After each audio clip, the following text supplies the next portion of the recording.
Good evening, Stacy. Thanks for letting me visit today. Don't mind if I text you already. Good evening, Aline. Thanks for coming today. It was our pleasure. I'm going to be marrying your brother, preferably next month, since, as you know, I'm pregnant with his baby. After that, the two of us are going to be sisters-in-law. Yep, I look forward to it. By the way, you're in your 3rd year of high school and are going to university next year, right, Stacy? Yes. Are you going to be moving out once you graduate high school? I have no plans of moving out as of yet. Why not? Because I'm going to be entering a university that I can go to from home. But it's no use talking about that now. I haven't even taken the entrance examination yet, so who knows what will happen. Well, I guess that's true. Tell me when it's decided, okay? I'll probably be moving in with you starting next month. Oh, is that so? Well, I hope we can get along with each other when that happens. Hi, Stacy. Care to explain what's the meaning of this? What? My wedding ring was found in your room. I was looking for it these past few days since I thought I lost it, but to think that you stole it? Hold on, I did no such thing. But I found it in your room, under your desk, as if you were trying to hide it. I probably would have never found it if I didn't happen to decide to clean your room. I've told your brother and your parents about this. Everyone was furious. It seems that you were going to be staying here and go to university from home, but I told everyone that I'm scared of living with a thief when my baby is about to be born, and they all agreed to make you leave the house. But you didn't even listen to what I had to say. This is too unfair. But there was concrete proof that you had stolen it in the form of my ring hidden in your desk. I did no such thing, I promise you. No matter. Just hurry up and come home. Your high school graduation ceremony should be done by now, so hurry up and pack your stuff because you're going to be leaving. I'm telling you, I didn't do it. Hi, Stacy. I'll be kind and ask, but are you unsure of what to do from now? No, I told my boyfriend what happened and he believed me when I told him I didn't do anything. I'm going to be living with him in his apartment for now. Oh, well, look at you. I didn't know that you had a boyfriend. Yes, we've been going out since the 2nd year of high school. I'm extremely grateful since I'm going to have to pay for my living expenses and university tuition on my own from now on. You brought this upon yourself. You went and fooled even your boyfriend. You're so young, but already so devious.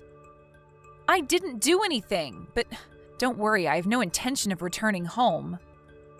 Is that so? But let me ask you one question. Why did you hide your ring in my desk? Well, I guess if you don't have any intention of returning, then, you see, I want to have a share in your family's property. Our property? Like I was saying, I wanted your property, so I seduced your brother Charles and made him drunk, bringing him into a love hotel. As you can see, my plan of getting pregnant with his child so he had to marry me was a huge success. Your brother is such an idiot. Seriously? And if I chase you out of the family, then my portion of the inheritance after your parents die will be larger, since you'd no longer be there to compete with me. Which is why I came up with the idea of making it seem like you stole my ring. But it's also no use telling your parents about it now. Now that I've had a baby, they can't possibly make me leave anymore as the wife of the eldest son. Not only that, but you're a thief in their minds. Besides, sisters-in-law are such a bother. It makes me laugh no matter how many times I replay it in my mind. Your mother shouting, "Leave the house," and your dad also saying, "Don't come back, thief." Your brother's reaction was splendid as well. I cried to him saying that you had scolded me, and he got furious at you and said, "You have no right of talking to my wife like that. You're just a child and a thief at that." You're awful, Aline, but I don't need a family that listens to nothing their daughter says either. I'm cutting ties with this family. Oh, I'm glad then. I mean, of course they believed me over you. I'm the one who gave birth to your parents' first grandchild, and as the eldest son's wife, I'm also going to inherit your family's property. No one's going to believe a stupid child saying that she did nothing, even though she has no proof. I wanted to tell you those exact same words myself. What? Once I enter university, I plan on entering the film club. I bought a camera using the money I saved up in high school doing part-time jobs. What? There was one day where I accidentally left the camera recording in my room. You were caught clean on camera hiding your ring in my desk. What? I have no intention of returning home, so I'm not even going to bother showing it to my family, but just remember that I have definitive proof of what you did in my hands. Hold on. I also have our conversation by text as proof as well. Thanks for being cocky and telling me everything. Stop it! Don't forget that I can expose what you did whenever I want. No way! Hey, Stacy!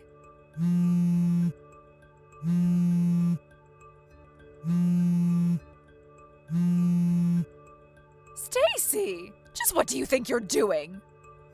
Oh, Aline, long time no see. Stop acting all calm. You know why I contacted you, right? Oh, I guess. You're talking about the movie that's currently in cinemas, The Empty Family and Me, right? Yes, but what happens in the later half of the movie is different, but the scene where the family kicks their daughter out of the house for a crime she didn't do, it caused a commotion in your family because it's what happened to you, no matter how you look at it. And doing some research, we found out that the novel that the movie was based on was written by your husband. Yes. So you went out of your way and told your husband about it? So you could have it published as a novel and even made into a movie? Don't you think that that's a little too evil? I told you a few days after I was kicked out of the house 10 years ago that I would be temporarily staying with my boyfriend at his apartment, right? My boyfriend at that time became my husband. Huh? I'm going to tell you this so you don't have any misunderstandings. My husband hasn't said that that novel was nonfiction, but neither did he say it was fiction. The novel that my husband wrote was a huge success and was made into a movie. That's all the truth to it. Whether you interpret it as what actually happened 10 years ago is completely up to you. Your family finally noticed. I was divorced because of it. Is that so? What's with that reaction? Because of you! It seems that my brother contacted my husband soon after the movie was released. What? My brother and my husband knew each other from before I was kicked out of the house and had each other's contact information. It even seems that my brother found out we married from a mutual acquaintance. Apparently my brother, after calming down, took his time to think about the incident more logically, but since all my parents could think about was their grandchild, he couldn't talk to them about it since they would always side with you. He spent the next 10 years unsure as to what really happened. But over time, my parents also started thinking a bit more logically. That movie was the final push they needed to be sure of my innocence. My brother had a lot of questions for my husband, so they met, and my husband told my brother everything that I had told him about the incident. Huh? He also showed him the camera evidence and screenshots of the conversation we had on text a few days later after I was kicked out. I had given them to my husband because he said that he wanted to use it as inspiration for his novel. No way! My husband, the author of that novel, he didn't tell me anything about it since I had already given up being reunited with my family. But I guess he just wanted to prove that I was innocent of the crime I was accused of 10 years ago and wanted to tell the world about it in one form or another. At least that's what I think. Are you being serious? Do you know what I had to go through because of that? The baby you gave birth to as part of your plan in making my brother marry you wasn't actually my brother's child, right? It seems that my brother told my husband about that as well. As he grew older, it became more apparent that the child's face and body features didn't look like those of anyone in the family. My brother, after watching the movie and hearing what my husband had to say, decided to test every possibility, so he had him and his son do a DNA test. It came out saying that his son wasn't related to him by blood. Why'd he have to tell your husband about that? Perhaps it's his way of making up for his sins. I also heard about the fight over who would take custody of the child. My brother's trying to take custody, saying that even if they weren't related by blood, he was still his son who he had raised the past 10 years. The child himself is closer to my brother and parents than he is to you. This, combined with other factors like finance and home environment, allowed my brother to successfully take custody. That's what happened, right? It wasn't supposed to go this way. To think that the forced marriage I had succeeded in making happen would fail 10 years later. I could have made it fail at any point by giving my family the evidence, you know. I just couldn't be bothered to do it. I knew your parents cut ties with you, so I didn't do anything since it might harm your child, who was innocent. What? Fast forward 10 years, and it seems like there's no need to worry about that anymore. I'm so glad, but... Didn't you consider what might happen to me? What? If I'm kicked out of this house, then I'll have nowhere to go. Did you have that in consideration when you let your husband publish his novel? Did I have to have that in consideration? What?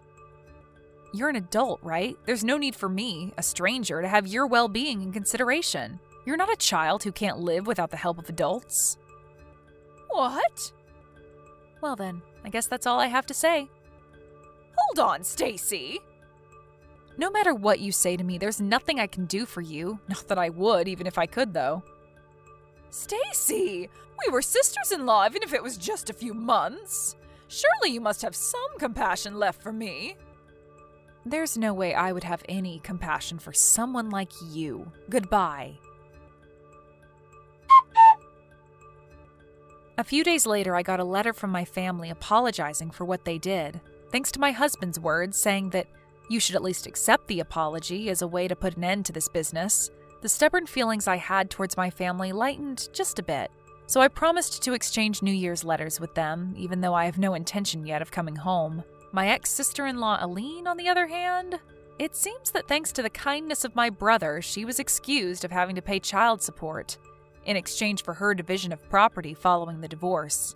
And the alimony she had to pay for cheating on my brother was basically nothing. But since she had no relatives to rely on and had been spending the past 10 years as a housewife in my parents' wealthy home, she was in huge trouble after my brother divorced her and she was kicked out of their home. She had to find a job as soon as possible, so apparently she just took on a random job that paid well, but it seemed the work environment she put herself in was quite harsh.